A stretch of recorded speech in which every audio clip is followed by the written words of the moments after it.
दोस्तों एक नई वीडियो के साथ एक नई वैकेंसी के साथ हम आपके सामने आ चुके हैं।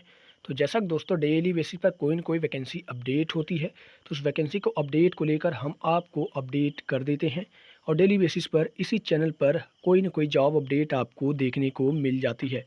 इसलिए दोस्तों अगर चैनल पे नए होंगे तो चैनल को सब्सक्राइब जरूर कर लेना, बेल आइकन को प्रेस कर देना अगर आप डेली बेसिस पर जॉब अपडेट पाना चाहते हैं। तो चलिए दोस्तों आज की इस वैकेंसी के बारे में बात कर लेते हैं। तो देखिए आज की जो वैकेंसी है वो आपकी APPSC यानी कि Assam public service commission AE की पोस्ट पर निकाली गई है। AE की पोस्ट मतलब असिस्टेंट इंजीनियर की पोस्ट आपको आज की इस वीडियो में देखने को मिल जाएगी। तो वीडियो को ज़रा ध्यान से देखिएगा और जो जो चीज़ें मैं बताऊंगा उसे भी ध्यान से देखते जाइएगा। तो चलिए बात करते हैं आज की इस वैकेंसी के बारे में। तो देखिए APPSC के लिए जो रिक्रूटमेंट निकली है वो 2025 की एक अच्छी खासी वैकेंसी देखने को यहाँ पे मिल जाएगी। अब आपकी जो असम पब्लिक सर्विस कमीशन है, ये जो वैकेंसी है आपकी पूरी तरह से गवर्नमेंट जॉब होने वाली है। आपको प्राइवेट जॉब नहीं या फिर कॉन्ट्रेक्चुअल जॉब नहीं होने वाली है। तो अगर आप यहाँ पर अप्लाई करते हैं और आप एग्ज़ाम क्रैक करते हैं और सिलेक्शन होता है तो पूरी तरह से आप एक सरकारी नौकरी करने वाले हैं। तो देखिए अगर सैलरी के बारे में बात करें तो सैलरी भी बहुत अच्छी खासी आपको देखने को मिल जाएगी। हालांकि ये वैकेंसी जो है ये असिस्टेंट इंजीनियर की है, तो असिस्टेंट इंजीनियर की कोई भी सैलरी 50,000 से कम नहीं होती है। तो ये मैंने एक बस मोटा मोटा स्ट्रक्चर दिया है। हालांकि इसकी सैलरी 1,10,000 तक भी PDF में मेंशन करी गई है। फिर भी मैंने यहाँ पे आपको 60,000 की सैलरी स्लिप दिखाने की कोशिश करी है। तो चलिए दोस्तों एलिजिबिलिटी के बारे में बात करते हैं। तो जैसा कि आप जानते होंगे कि जो BE BTech वाले कैंडिडेट होते हैं उन्हीं को असिस्टेंट इंजीनियर बनने का मौका मिलता है, क्योंकि डिप्लोमा जिन्होंने पास किया है वो जूनियर इंजीनियर की पोस्ट के लिए एलिजिबल होते हैं। लेकिन BE BTech वाले जूनियर इंजीनियर के साथ साथ असिस्टेंट इंजीनियर के लिए भी एलिजिबल हो जाते हैं। तो आपकी यहाँ पे असिस्टेंट इंजीनियर की पोस्ट देखने को मिलेगी। तो उस बेसिस पर आपको एलिजिबिलिटी भी BE BTech रखनी पड़ेगी। अगर आपने BE BTech कर रखा है तो BE BTech करने के बाद आपको ये फॉर्म अप्लाई करना चाहिए। अगर आप इसकी एलिजिबिलिटी क्राइटेरिया में फिट बैठते हैं तो आप इस फॉर्म को अप्लाई ज़रूर कर देना। तो चलिए आगे देखते हैं। तो देखो दोस्तों सबसे अच्छी बात यह है कि यहाँ पर कोई जेंडर स्पेसिफिक कंडीशन नहीं दी गई है, यानी कि ऑल इंडिया किसी भी कैंडिडेट कोई भी कैंडिडेट किसी भी स्टेट से बिलोंग करता है तो वो इस फॉर्म को अप्लाई कर सकता है। अब चाहे वो फीमेल हो चाहे मेल हो, वो सारी चीज़ें आपको इस वीडियो में देखने को मिल जाएगी। अब सबसे बड़ा सवाल ये है कि आखिर आपको ये PDF कहाँ पे देखने को मिलेगा। तो देखिए PDF को डाउनलोड करने के लिए आपके पास दो ऑप्शन है। या तो आप इसकी ऑफिशियल वेबसाइट पर चले जाएं और यहाँ पर आपको उस ऑफिशियल वेबसाइट पर ये जो आपको ब्लू कलर का फाइल लिखा हुआ है, इस फाइल नंबर को आप सर्च करेंगे तो वहाँ से आप डाउनलोड कर पाएंगे। अदरवाइज़ आप हमारे इस टेलीग्राम चैनल पर आ जाइएगा। यूनिक पॉइंट ऑफिशियल नाम से हमारा ये ऑफिशियल टेलीग्राम चैनल है। अगर आप इससे जुड़ना चाहते हैं तो डेली बेसिस पर मैं यहाँ पे कोई ना कोई जॉब अपडेट दे देता हूँ। तो यहाँ पर अगर आप जुड़ना चाहते हैं तो लिंक आपको डिस्क्रिप्शन बॉक्स में मिल जाएगा, वहाँ से आकर सिंपली ज्वाइन हो सकते हैं। और दोस्तों आपके लिए एक इम्पॉर्टेंट नोटिफिकेशन, एक इम्पॉर्टेंट सूचना ये है कि NRL PSU की तरफ से अभी हाल ही में आपकी वैकेंसी आई थी। तो इस वैकेंसी के जो फॉर्म को अप्लाई करने का प्रोसीजर है वो क्या क्या है और फॉर्म को अप्लाई कैसे करना है, वो सारी चीज़ें आपको जल्द ही इसी चैनल पर देखने को मिल जाएंगी। अगर आप भी NRL PSU की जो वैकेंसी आई थी उसे भरना चाहते हैं, उसे अप्लाई करना चाहते हैं, तो जल्द ही आपको इसी चैनल पे मैं वीडियो प्रोवाइड कर दूंगा कि आपको फॉर्म कैसे फिलअप करना है और रजिस्ट्रेशन से प्रिंट तक आपको सारी की सारी गाइडेंस मिलने वाली है। तो चैनल को सब्सक्राइब जरूर कर लेना। तो चलिए दोस्तों इस PDF के बारे में हम बात करते हैं जो हमारी वैकेंसी है। तो यहाँ पर मैंने देखिए एलिजिबिलिटी भी दे दी है और आपको क्या क्या चीज़ें चाहिए वो सारी चीज़ें आपको देखने को मिल जाएंगी। फिलहाल हम चलते हैं इस PDF को ओपन करते हैं और इस PDF में जो जो चीज़ें हमें दिखाई देती हैं उन सारी चीज़ों को एक एक करके हम आपके सामने रखने वाले हैं। तो देखिए ये हमारा PDF ओपन हो चुका है। PDF में सबसे पहले हम बात करें तो अगर आप इसकी ऑफिशियल वेबसाइट पर जाएंगे और वहां से अगर आप डाटा को इस वेबसाइट को पाना चाहते हैं तो आपको ये एडवर्टाइजमेंट नंबर वाले पर क्लिक करना पड़ेगा। मैं यहाँ पे इसको हाईलाइट कर देता हूँ।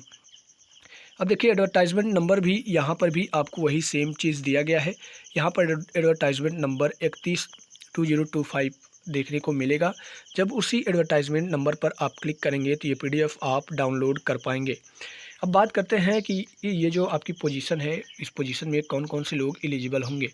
तो नीचे आप देखेंगे तो कुछ आपको बुलेट पॉइंट्स में लिखा गया होगा। अब इस पॉइंट में क्या क्या चीज़ें हैं उसके बारे में हम बात करें तो यहाँ पर आप देख सकते हैं असिस्टेंट इंजीनियर, जिसमें सिविल, मैकेनिकल और केमिकल वाले अप्लाई कर पाएंगे। और इसके अलावा अगर बात करें कि टोटल सीट आपको कितनी देखने को मिलेगी तो यहाँ पर आप सीट भी देख सकते हैं। 50 सीट पर आपकी वैकेंसी निकाली गई है। और अगर आप कैटेगरी वाइज सीट को देखना चाहते हैं तो यहाँ पर भी आपको कैटेगरी वाइज सीट देखने को मिल जाएगी। यहाँ देखें तो सिविल इंजीनियर की जो पोस्ट है, सिविल इंजीनियर के लिए पोस्ट आपकी ये तमाम तरह की कैटेगरी वाइज पोस्ट दे दी गई हैं, जिसमें अगर टोटल आप देखेंगे तो आपको टोटल यहाँ पर 40 पोस्ट सिविल इंजीनियरिंग वालों के लिए देखने को मिल जाएगी।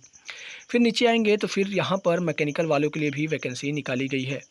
और मैकेनिकल वालों के लिए कितनी वैकेंसी है वो आप देख सकते हैं। हालांकि मैकेनिकल वालों के लिए वैकेंसी बहुत ही कम देखने को मिलेगी, केवल 5 सीट आपको यहाँ पर मैकेनिकल वालों के लिए अलॉट करी गई है।